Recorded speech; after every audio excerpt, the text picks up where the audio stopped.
ಕೇವಲ ವಿರಕ್ತ ಮಾಡೋದು ಅಷ್ಟೇ. ಪಂಚಾಚಾರ್ಯ ಸ್ವಾಮಿಗಳನ್ನು ನಾವು ವೇದಿಕೆ ಕರೆದಿದ್ದೀವಿ. ಎಲ್ಲ ವೀರಶೈವ ಲಿಂಗಾಯತ ಕೂತ್ಕೊಂಡು ಮಾಡ್ತಾ ಇದ್ದೀವಿ.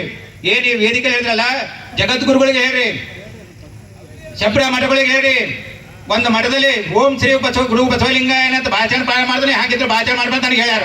ಸಂಗ್ರಾಮ ಮುಚ್ಚೇಸರ್ ಎಲ್ಲಿದ್ರಿ? ಬಸವಣ್ಣ ವಚನ ಹೇಳ್ತಾರೆ, ವೇದಿಕೆ ಬಿಡಿಸ್ಯಾರ. ಅವ್ರಿಗೆ ಹೇಳ್ರಿ, ಅವ್ರಿಗೆ ಪಟ್ಟಿ ಬಿಡಿ. ಬಸವಣ್ಣ ಅಂದ್ರೆ ಯಾಕೆ ಸ್ವಾಮಿಗಳಿಗೆ ಪಟ್ಟಿ ಬಿಡಿ? ಯಾಕೆ ಪಟ್ಟಿ ಬಿಡಿ ಅವರಿಗೆ? ಬಸವಣ್ಣ ಬಗ್ಗೆ ಅವರಿಗೆ ಪಟ್ಟಿ ಬಿಡಿ. ವೀರಶೈವ ಲಿಂಗಾಯತ ಒಂದೇ ನಾವು ಅಲ್ಲ ಇಲ್ಲ ನಾವು ಅಂತ ಇಲ್ಲ, ಅವರಿಗೆ ಯಾಕೆ ಪಟ್ಟಿ ಬಿಡಿ?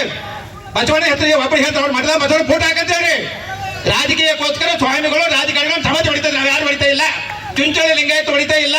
ಅದಕ್ಕಾಗಿ ಚುಂಚೋಳಿ ಲಿಂಗಾಯತ ಒಂದಾಗಿ ಕಾರ್ಯಕ್ರಮ ಮಾಡ್ತಾ ಇದ್ವಿ. ಬಸವಣ್ಣ ಅಭಿಮಾನಿಗಳಿವೆ, ಬಸವಣ್ಣ ಅಪ್ಪನ ಅಪ್ಪಗೆ ಅಪ್ಪ ಅಂತ ಮತ್ತೊಬ್ಬರಿಗೆ ಅಪ್ಪಲ್ಲ ಸಾಧ್ಯ ಇಲ್ಲ. ಒಂದು ದೋಣಿ ಮೇಲೆ ಕಾಲಿಗೆ ಹೋಗ್ತೀವಿ, ಎರಡು ದೋಣಿ ಮೇಲೆ ಕಾಲಿಗೆ ಹೋಗಕ್ಕೆ ಆಗೋದಿಲ್ಲ.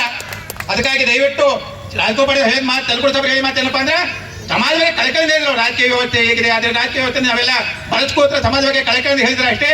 ಅದಕ್ಕಾಗಿ ಮತ್ತೊಮ್ಮೆ ಧನ್ಯವಾದ ಸಲ್ಲಿಸ್ತಾ ಈಗ ನಮ್ಮ ಮುಖಂಡರಾಗಿರ್ತಕ್ಕಂಥ ಶ್ರೀ ಗೌತಮ್ ಪಾಟೀಲ್ ಸರ್ ಅವರು ಮಾತಾಡೋಕ್ಕಾಗಿ ಕೊಡ್ತಾ ಇದ್ದೇನೆ.